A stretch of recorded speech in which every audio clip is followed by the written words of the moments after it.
એટલે એમને 7:30 નો ટાઈમ હોય એટલે આ બધા છોકરાને બહાર ઉભું રહેવાનું. 7:45 આવે ને બાળકો એટલે પછી 8 વાગે દરવાજો ખુલે. પ્રાર્થનાના સમયે નહીં ખુલે ભાઈ. એટલે વ્યવસ્થા ઉભી થાય છે મારે અહીંયા. તમારે વ્યવસ્થા, તમારું નામ શું સાહેબ? નારસિંહભાઈ ડોડિયા. નારસિંહભાઈ, તો આ બધા છોકરાને આ બજારની અંદર બહાર ઉભું રહેવાનું. 8 વાગ્યા સુધી ઉભું રહેવાનું. પ્રાર્થના પૂરી થાય ને ત્યાં સુધી ઉભું રહેવાનું. પ્રાર્થના પૂરી થાય પછી આ છોકરાને સરકારી સ્કૂલની અંદર પ્રવેશ મળશે? ત્યાં સુધી નહીં મળે. નહીં, પ્રાર્થના સમય દરમિયાન સમયે નહીં આવે એટલે દરરોજ આવું થશે. રોજ આવું થશે? ટૂંકમાં છોકરાને તો આવવું પડે ને યાર. તમે વાલી તરીકે ના, હું વાલી તરીકે નથી તમને કહેતો. હું પૂછું છું કે આ તમારું નામ? જો આ બધા છોકરા અહીંયા બહાર બજારની અંદર ઉભા છે, આ મેન બજાર છે, એટલા છોકરા વીયા ગયા. જો આ બધો પરિવારના બહાર ઉભા છે. અને આ પ્રિન્સિપાલ, તમે પ્રિન્સિપાલ છો ને? આ પ્રિન્સિપાલ છે. પ્રિન્સિપાલ પોતાની ભક્તિ હાકે છે અને દરવાજો અત્યારે અંદરથી એને તાળું મારી દીધું છે. સમયે ન આવે અત્યારે તમે તાળું મારી દીધું છે અંદરથી. અને તમે બધા છોકરાને ટૂંકમાં બટા તમે ક્યારે આવ્યા? 7:30 આવ્યા છતાં બહારથી તાળું મારી દીધું. અને હા નહીં, જો અત્યારે દરવાજો બંધ છે, દરવાજાને તાળું મારી દીધું. તમે એમ દાદાગીરી નથી. વાલીની અનિયમિતતા છે. વાલીની અનિયમિતતા છે. તમે સમય દરેક નિશાળમાં હોય જ તે. તમે અનિયમિત છો સાહેબ. તમારા બાળકોને સમય મૂકવા નથી આવતા સાહેબ.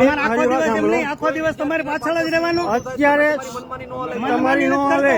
શાળાના નિયમો હોય ને ભાઈ. શાળાના નિયમ ને સરકાર એમ કે છે તમે સરકારી સ્કૂલ ની અંદર બાળકોને મોકલો અને તમે અંદરથી તાળા મારી દો. સરકારને તમે તાળા મારી દો. એનો મતલબ એવો છો કે તમારે પ્રાઇવેટ ની હારે સાઠગાંઠ છે કે છોકરાઓ છોકરાને પણ પ્રાઇવેટ શાળા છે નહીં. આ નિયમિત શરૂ છે ને એટલે શાળા એક પણ પ્રાઇવેટ શાળા એટલે જ તમારે પ્રાઇવેટ શાળા કરાવવાની છે ને? નહીં, પ્રાઇવેટ શાળા એટલે જ નથી. તમે તાળા મારી દો છો સ્કૂલ ની અંદર એટલે તમારે પ્રાઇવેટ શાળા ચાલુ કરાવવાની છે. શાળા શરૂ કરાવવાની તો તમે સાહેબ આવી દાદાગીરી ન કરી શકો. આ તમારી એમ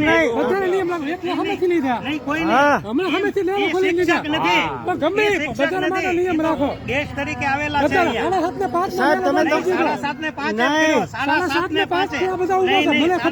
7:05 કર્યો મેં.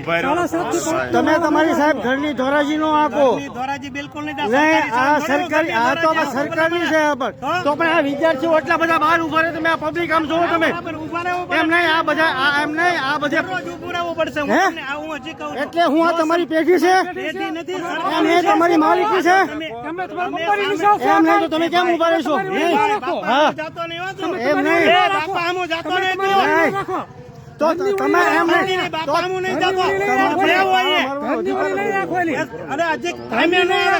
શાળામાં